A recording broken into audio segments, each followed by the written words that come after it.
Assalamualaikum warahmatullahi wabarakatuh. Nama saya Haikal Ananda Perdana dari kelas 12 IPA 3, dan pada kesempatan kali ini saya ingin menjelaskan tentang penerapan listrik statis dalam kehidupan sehari-hari. Listrik statis sebagaimana yang kita ketahui adalah fenomena kelistrikan di mana partikel bermuatan pindah dari satu tempat ke tempat yang lainnya. Dalam interaksinya, muatan listrik yang sejenis akan saling tolak-menolak, dan sebaliknya, muatan listrik yang tidak sejenis akan tarik-menarik. Sebuah benda dapat tersusun atas atom yang bermuatan.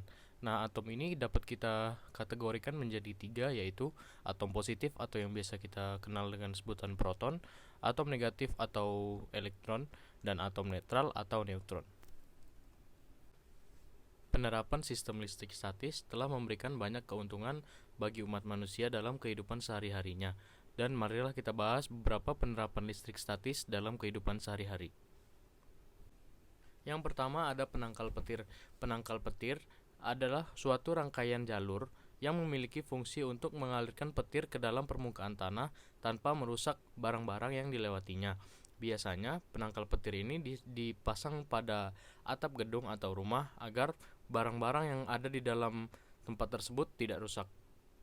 Adapun tiga bagian penting dari penangkal petir, yaitu batang penangkal petir, yang kedua kabel konduktor, dan yang ketiga tempat pembumian. Cara kerja penangkal petir adalah pada saat muatan negatif yang berada di atas awan sudah mulai tercukupi, muatan positif yang berada di dalam tanah akan mengalir menuju kabel konduktor dan dialirkan ke ujung penangkal batang yang ada di atas bangunan. Kemudian saat muatan negatif listrik sudah mulai mendekat, akan terjadi gaya tarik-menarik dikarenakan perbedaan jenis dari muatan listrik tersebut. Kemudian pertemuan tersebut menghasilkan aliran listrik yang kemudian akan ditarik oleh kabel konduktor ke dalam tempat pembumian. Dengan demikian, petir tidak akan menyambar bangunan-bangunan yang ada di sekitarnya karena ditarik oleh penangkal petir. Yang kedua ada alat pengumpul asap. Alat pengumpul asap ini biasanya dipakai di pabrik-pabrik besar seperti pabrik industri untuk mengurangi polusi yang dihasilkannya. Pengumpul asap biasanya bekerja dengan berdasarkan prinsip gaya Coulomb dan induksi muatan. Cara kerjanya yakni dengan memasang dua logam bermuatan berbeda pada cerobong asap pabrik.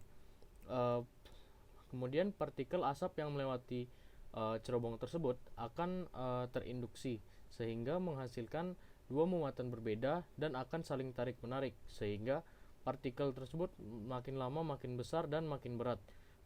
Dan karena beratnya ini, partikel itu akan terjatuh ke dalam cerobong dan tidak ikut mengalir keluar, sehingga tidak menghasilkan polusi. Contoh ketiga ada mesin fotokopi.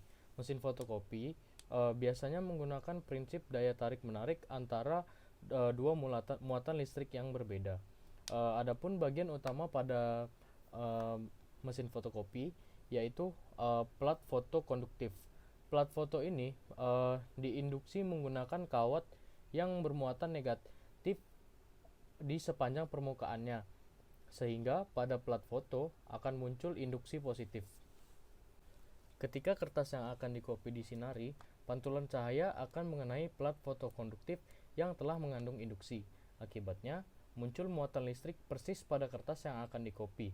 Kemudian, tinta yang bermuatan negatif akan tertarik oleh panel fotokonduktif yang kemudian disemprotkan ke plat. Kemudian plat akan memindahkan tinta ke kertas yang akan dikopi. Kertas kemudian dipanaskan agar tinta menempel lebih kuat. Inilah mungkin akibatnya apabila kita sudah siap fotokopi, mungkin agak sedikit panas kertasnya karena kertas tersebut dipanaskan supaya tintanya lebih kuat.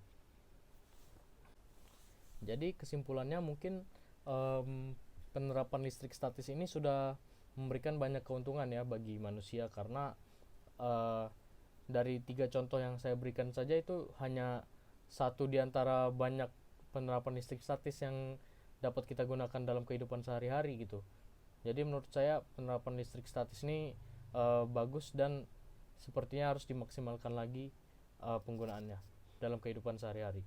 Terima kasih. Wassalamualaikum warahmatullahi wabarakatuh.